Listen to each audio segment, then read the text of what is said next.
Oh. Bismillahirrahmanirrahim. Assalamualaikum warahmatullahi wabarakatuh. Waalaikumsalam warahmatullahi wabarakatuh. Alhamdulillah. Teman-teman jamaah sekalian yang dirahmati Allah, alhamdulillah kita bertemu lagi di podcast kita, podcast Tauhid dan Kehidupan dalam acara Teras Ila Liya'budun. Nah, insyaallah kita kembali akan membahas topik-topik yang menarik karena hidup bukan sekedar dijalani, tetapi dipersembahkan untuk mengabdi kepadanya. Alhamdulillah di pertemuan sebelumnya kita sempat membuka perbincangan, membuka diskusi dengan mengenal apa sih perbedaan Islam agama kita ini dengan konsep hidup yang lain. Ya, bahwa kehidupan kita itu harus ada aturannya. Nah, dan aturan ini menariknya adalah aturan ini bukan untuk mempersulit kehidupan manusia, tetapi untuk memudahkan kehidupan manusia. Karena kita tidak bisa hidup tanpa petunjuk. Nah, itu ya. Dan kemarin juga sudah kita bahas tentang niat. Bagaimana kita itu harus memiliki niat yang benar-benar ikhlas, hanya mengharap ridha Allah Subhanahu wa taala. Nah, insyaallah kita akan lanjutkan lagi pembahasannya di topik-topik yang tidak kalah menarik. Tentunya masih bersama Ustaz kita bersama Ustaz Ahmad Natif. Assalamualaikum Ustaz. Waalaikumsalam. Ketemu lagi, alhamdulillah. Alhamdulillah. Sehat dengan kondisinya luar biasa insyaallah. Alhamdulillah ya. Alhamdulillah. Alhamdulillah Ustaz. Kita lanjutkan lagi nih Ustaz pembahasan kita tentang lanjutin dari niat kemarin ya. Kita kan sudah belajar tentang niat. Nah, dari niat ini kita lanjutkan lagi. Apakah cukup dengan niat yang ikhlas saja atau masih ada hal-hal yang lain? Nah, kita akan membahas di sini judulnya itu menggabungkan ilmu dan amal, insyaallah. Nah, mungkin pertanyaan awal dulu nih, Set, untuk membuka nih. Di sini kan ilmu dan amal itu kan disandingkan ya. Berarti kan itu hal yang tidak bisa dipisahkan, bisa dikatakan seperti itu. Nah, kenapa kok dua hal ini harus berjalan beriringan, Ustaz? Tidak bisa jalan satu-satu, tidak bisa dipisah. Ya, sebenarnya bisa dipisah, tapi nggak akan jadi seperti ini. Nggak akan jadi seperti ini. Nah, apa? Jadi seperti ini itu apa? Ya. Coba kita baca dulu ya. Okay. Coba antum baca dulu ini. Oke. Saya baca bahasa Indonesianya, Ustaz. Iya. Menggabungkan, Bismillahirrahmanirrahim. Menggabungkan ilmu dan amal adalah sebab ditinggikannya derajat seseorang di dunia dan di akhirat. Ya, itu. Berarti kalau tidak digabungkan, tidak akan sampai ke situ. Gitu. Tidak akan sampai kepada naiknya derajat seseorang di dunia dan di akhirat. Itu. Nah, sementara kita itu mengharapkan derajat yang tinggi di hadapan Allah Subhanahu wa taala. Baik di dunia maupun di akhirat. Mengharapkan derajat yang tinggi. Kenapa derajat yang tinggi itu penting? Itu kan pertanyaannya. Iya. Derajat yang tinggi itu maksudnya kita lebih dekat kepada Allah Subhanahu wa taala. Oke, lebih dekat kepada Allah Subhanahu wa taala. Loh, apakah nanti di akhirat itu berbeda-beda orang yang masuk surga? Iya. Jadi orang yang masuk surga itu tidak sama? Tidak sama. Okay. Tidak sama. Ada yang posisinya itu biasa-biasa saja. Yeah. Ada yang dekat kepada Allah Subhanahu wa taala. Itu yang disebut dengan as-sabiqun as-sabiqun ulaikal muqarrabun. Orang-orang yang didekatkan kepada Allah Subhanahu wa taala. Nah, itu adalah derajat yang sangat tinggi sekali. Itu derajat yang sangat tinggi sekali. Nikmat surganya pun beda. Ya, view-nya beda, iya ya. Makanannya beda, minumannya beda, bidadarinya juga beda. Gitu ya. Tapi sama-sama diberi nikmat. Sama-sama diberi nikmat dan sama-sama luar biasa. Sama-sama luar biasa. Sama-sama luar biasa. Tapi tentu saja derajat orang-orang yang al-muqarrabun yang sangat tinggi ini itu jauh lebih luar biasa. Misalnya gini, yang beberapa waktu yang lalu kita sempat bahas di beberapa majelis ya. Iya. Di surga itu ada minuman ada minuman yang campurannya itu adalah campuran yang membuat minumannya itu sangat enak. Itu. Pemanis sendiri. Anggaplah seperti apalah gitu ya. Yang kalau minuman itu dicampurin itu luar biasa. Nah, itu salah satu campurannya itu adalah tasnim. Adalah at-tasnim. Ya. Mereka itu wa mizajuhu min tasnim. Campuran minumannya itu ini untuk al-abror, orang-orang yang baik ya, orang-orang yang baik, orang-orang yang masuk surga. Tapi ini yang level yang biasa gitu.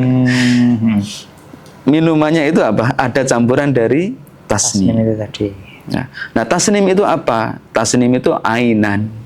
Tasnim itu mata air. Mata air yang mengeluarkan tasnim itu. Yashrabu bihal muqarrabun. Yang orang yang statusnya itu al-muqarrabun, itu bukan sekedar minumannya dicampuri itu, tapi dia minumnya pakai itu. Minum langsung? Minumnya pakai tasnim itu. Minum mata airnya berarti? Minum di mata airnya itu. Minum di mata airnya itu, karena biha di sana itu juga bisa bermakna. Salah satu kemungkinan maknanya ya, yaitu dia minumnya di dekat mata air situ. Bi itu artinya di tempat itu, bi Makkah, di Makkah, bi Ponorogo gitu. Di Ponorogo. Ini biha. Itu. Ainai yashrabu biha al-muqarrabu. Nah, berarti kan derajat yang tinggi itu meters gitu. Gitu kan. Tadi satu yang muqarrabun apa tadi? Jadi gini, kalau dalam Quran surah Al-Waqiah itu kan manusia itu nanti dibedakan menjadi 3 golongan. Wa kuntum azwajan thalatha. Fa ashabul maimanah ma ashabul maimanah. Wa ashabul mas'amah ma ashabul mas'amah. Golongan kanan, golongan kiri. Wasabiqun asabiqun. Dan juga ada golongan lagi, satu lagi yaitu apa? Asabiqun asabiqun. Siapa itu? Ulaikal muqarrabun. Mereka itu al-muqarrabun. Nah, berarti di surga itu ada 2 golongan. Itu kan? Golongan ashabul yamin dan as-sabiqun as-sabiqun, ulaikal muqarrabun itu. Nah, sementara di neraka ya sudah ini dikumpulkan dalam ashabul yamin, ashabus shimal, gitu kan? Itu nggak perlu kita bahas.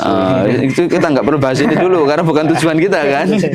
Sudah nggak masuk, dan nggak masuk list sebagai destination kita. Gitu. Pilihan kita kan mestinya ini saja kan, jadi ashabul yamin atau as-sabiqun as-sabiqun as-sabiqun as-sabiqun, ulaikal muqarrabun itu. Nah, sementara di al-mutaffifin tadi itu, ashabul yaminnya itu kan diistilahkan dengan al-abror. Kalla inna kitabal abrori lafi illiyin. Itu. Atau kalau dalam Quran surah Al-Insan itu, innal abroro yashrabuna minka. Apalagi sudah dinas thullatun minal awwalin wa qalilum minal akhirin. Jadi kesempatan kita itu sebenarnya kecil ya, sangat kecil. Tapi ini setidaknya usaha, gitu kan? Kita berusaha, mudah-mudahan Allah Subhanahu wa taala meridhoi kita, lalu menyampaikan kita ke derajat itu nanti di surganya Allah Subhanahu wa taala. Menarik nih. Jadi usaha kita itu enggak cuma yang penting masuk surga. Oh, bukan. Itu level masih biasa itu. Meskipun itu sudah sulit. Meskipun sudah sulit untuk selamat dari neraka itu sudah sulit. Ya, tapi kalau kita itu target cita-citanya itu yang paling tinggi, kalaupun jatuh itu kan mudah-mudahan masih di sana gitu kan. Tapi kalau targetnya itu yang penting masuk surga, kok jatuh kan neraka. Alhamdulillah minta gitu. Gitu ya. Masya Allah, menggabungkan ilmu dan amal supaya kita dapat derajat tadi itu. Supaya dapat derajat yang tinggi itu. Nah, terus kalau ini menurut Islam definisi ilmu itu apa, Ustaz? Menggabungkan ilmu dan amal. Sebenarnya ilmu itu apa sih? Ilmu itu kan artinya pengetahuan ya. Pengetahuan. Nah, pengetahuan tentang apa ini? Tentu pengetahuan tentang bagaimana Allah mengatur kita. Bagaimana Allah Subhanahu wa taala itu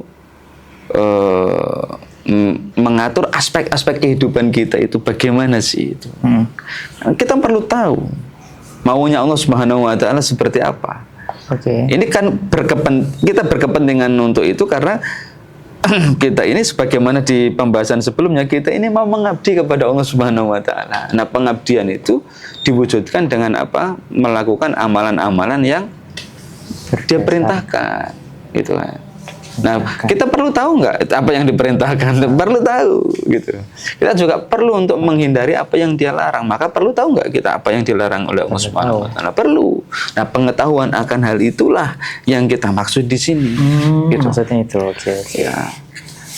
Dalam aspek syariah, ya, dalam aspek syariah. Tentu dalam aspek akidah tentu masuk, ya, pengetahuan kita akan Allah Subhanahu wa taala, pengetahuan kita akan hal-hal gaib yang diberitakan oleh Allah Subhanahu wa taala. Ya, termasuk tentang surga neraka itu kan penting juga gitu. Nah, begitu.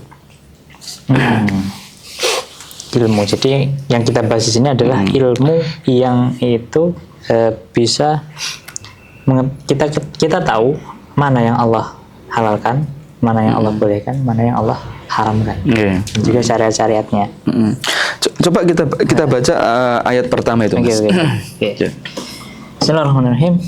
Allah Subhanahu wa taala berfirman, "Yarfa'illahu alladhina amanu minkum walladzina utul ilma darajat, wallahu bima ta'maluna khabir." Niscaya Allah akan mengangkat derajat orang-orang yang beriman di antara kalian dan orang-orang yang diberi ilmu beberapa derajat, dan Allah Maha teliti atas apa yang kalian kerjakan. Nah, apa yang dikatakan oleh Syekh Abu Bakar Al-Jazairi ketika menafsirkan ayat ini, beliau itu mengatakan begini: Yarfa'illahu alladhina amanu minkum ay bin nasri wa husni dzikri fid dunya wa fi hurufatil jinan fil akhir. Jadi Allah Subhanahu wa taala itu mengangkat orang-orang yang beriman dengan pertolongannya dan dengan penyebutan yang baik, ya, di dunia dan di bilik-bilik surga nanti di akhirat. Jadi di surga ini pun dia derajatnya tinggi. Dia punya nama baik di hadapan penduduk surga. Bayangkan, di hadapan penduduk surga dia punya nama baik. Kan luar biasa. Nah, beliau lanjutkan begini. Ketika menafsirkan ayat walladzina utul ilma darajat, ay wa yarfa'il ladzina utul ilma darajatin aliyatin. Maksudnya diangkat itu diberikan derajat yang sangat tinggi. Kenapa? Lijam'ihim bainal ilmi wal amali. Karena mereka menggabungkan ilmu dan amal. Bukan sekedar diberi ilmu terus sudah, tapi ilmu itu diamalkan. Ilmu itu diamalkan. Ya. Berarti kalau kita ini belajar, contoh misalnya kita ini ada di teras Ilalia Budun ini kan sebenarnya sedang mencari ilmu nih, Mas. Ya, kalau hanya berhenti di podcast, terus nggak kita amalkan apa yang kita kaji ini, ya masih belum ke sini gitu. Jadi mestinya begini, di dalam Islam itu orang belajar itu untuk diamalkan. Kita mempelajari sesuatu itu untuk diamalkan. Nah, ketika kita punya ilmu, lalu kita amalkan, insya Allah Allah akan menambahkan kita ilmu yang baru-baru lagi. Gitu. Berarti ilmu ini kan berguna bagi dia. Gitu. Nah, kalau ilmunya tidak berguna, ngapain ditambahin gitu?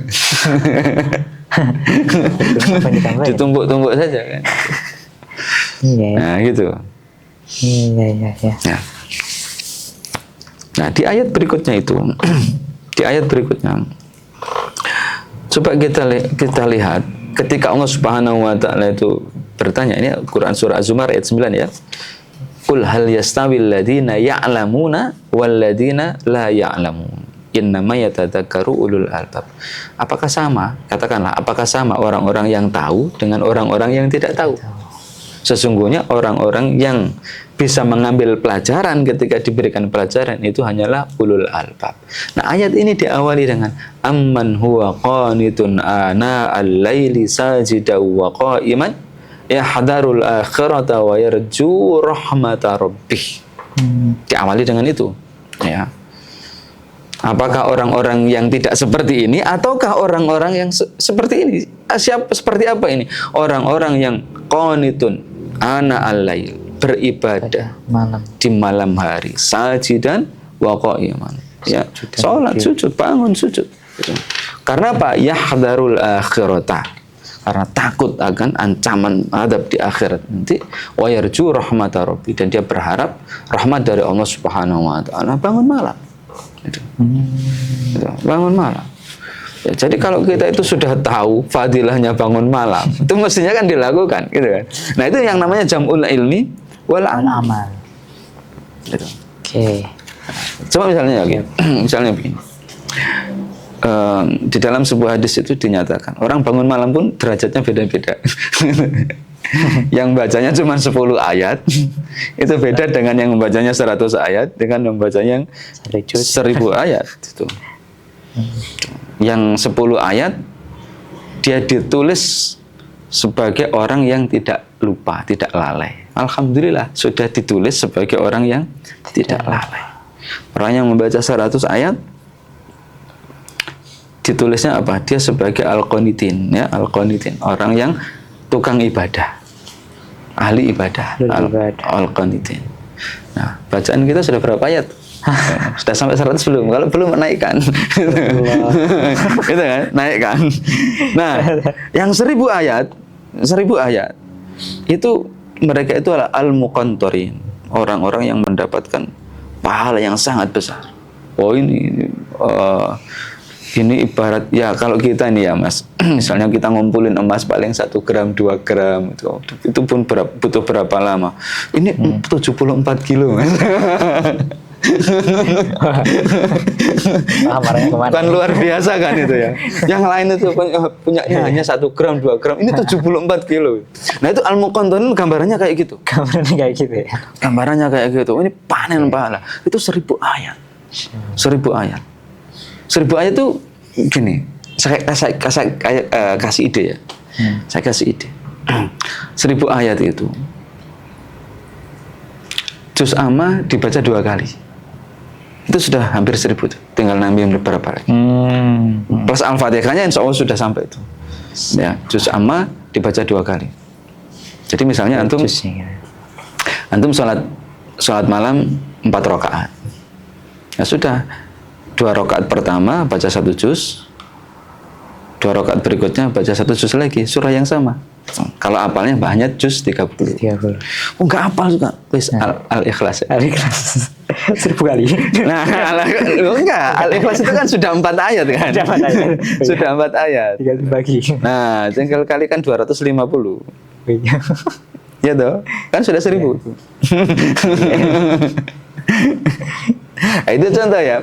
Itu contoh kalau memang kita itu beneran menginginkan derajat yang tinggi nanti di surganya Allah Subhanahu wa taala.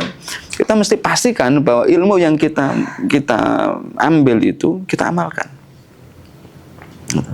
Ilmu yang kita dapatkan itu kita amalkan. Ya tentu saja begini. Nanti ada babnya. Yang wajib itu kita dahulukan dulu Mas itu. Ya memang betul, ini ayat yang sedang kita bahas ini soal tentang sajidah wa qaiman ana al-lail ya. Ini kan ibadah nafilah ya, ibadah nafilah.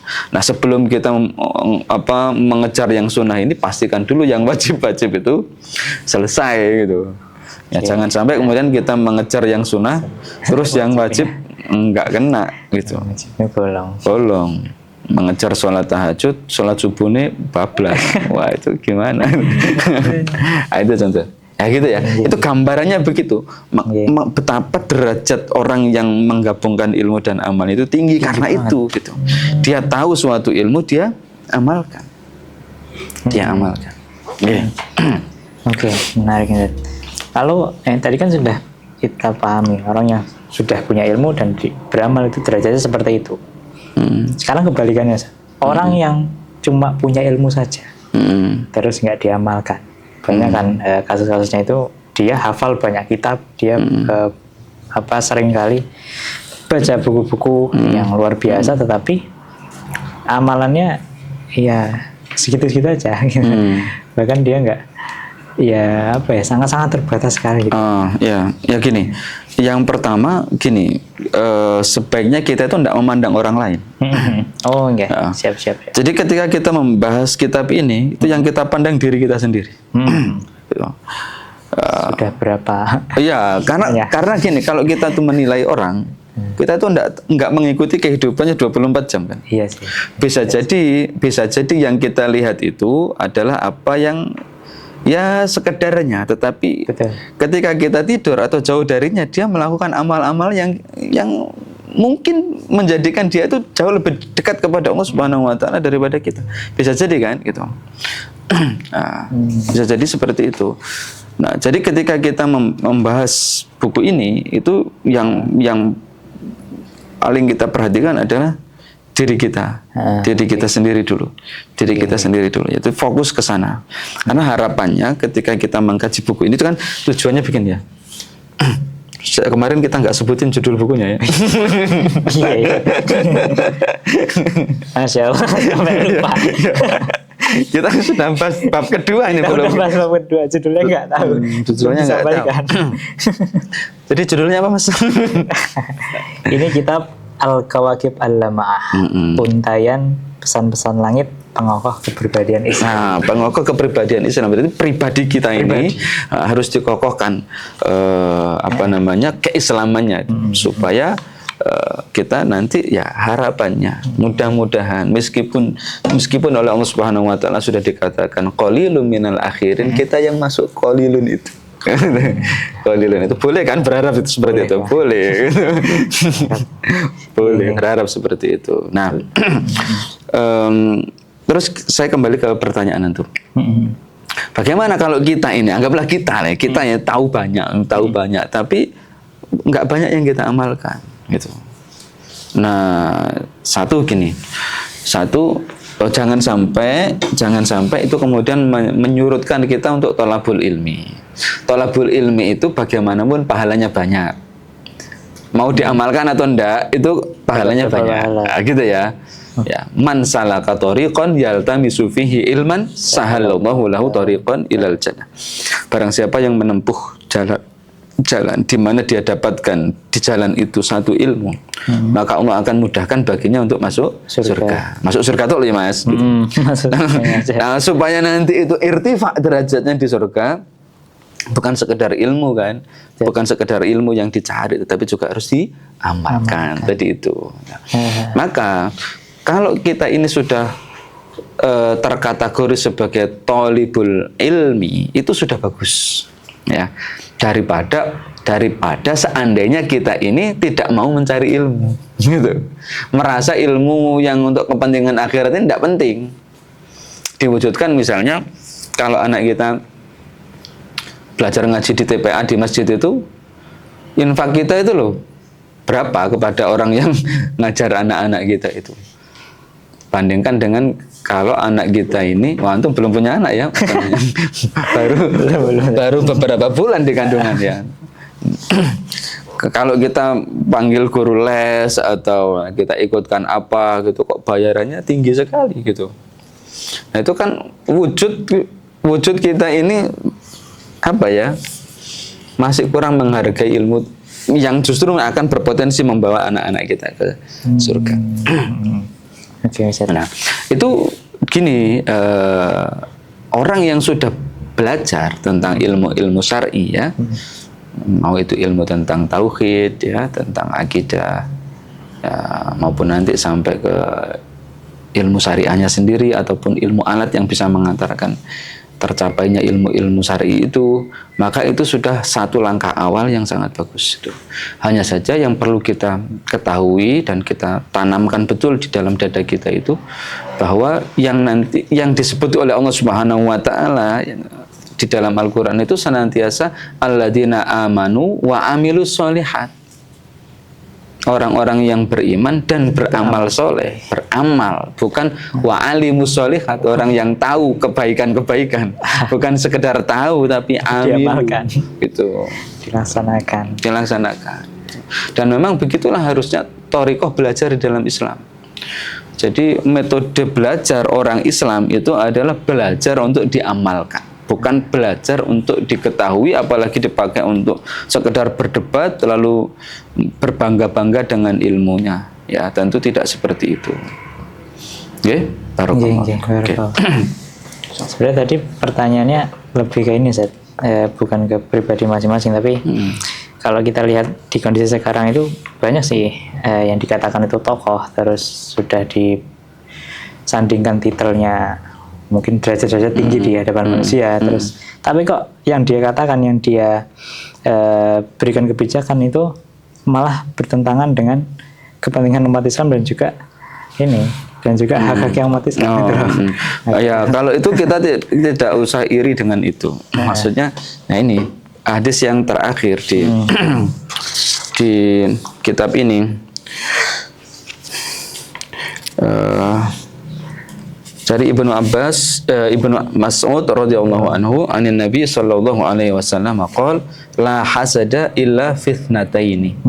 Tidak ada rasa hasad. Hasad dalam makna ghibthah ya. Hasad dalam makna ghibthah itu maksudnya tidak usah meri gitu. Tidak usah meri kepada yang lain-lain kecuali dua orang ini. Ya, dua jenis orang. Rajulun atahullahu malan fasallatahu ala halakatihi fil haq. Orang yang Allah berikan harta, lalu harta itu dia habiskan untuk kepentingan kebenaran. Itu. Al-haq. Al-haq itu kalau dalam bahasa Al-Quran ya ma'anzalallah, apa-apa yang diturunkan oleh Allah Subhanahu wa taala, agama ini maksudnya. Yang kedua, wa rajulun atahullahu hikmatan. Dan orang yang Allah Subhanahu wa taala berikan hikmah, berikan ilmu, fahuwa yaqdi biha. Nah, gitu. Maka dia memutuskan perkara itu dengan ilmunya itu, bukan justru dengan yang bertentangan dengan ilmunya. Nah, itu. Dia membuat kebijakan itu sesuai dengan ilmunya itu, bukan justru yang malah bertentangan dengan ilmunya. Wa yu'allimuha, dan inilah yang diajarkan, yang disampaikan kepada manusia. Gitu. Nah, kalau misalnya ada fenomena orang alim, anggaplah karena titelnya itu panjang, gitu ya, tapi dia itu membuat kebijakan atau memutuskan perkara, seandainya dia ini pemegang kebijakan tidak sesuai dengan Islam, atau apa yang dia sampaikan, menyampaikan sesuatu kan dalam rangka mengajari manusia, itu berbeda dengan apa yang menjadi harusnya keilmuannya. Maka yang seperti ini la hasad. Nah, tidak usah iri dengan gelar yang banyak itu. Gitu. Tidak usah iri dengan titel yang banyak itu. Gitu.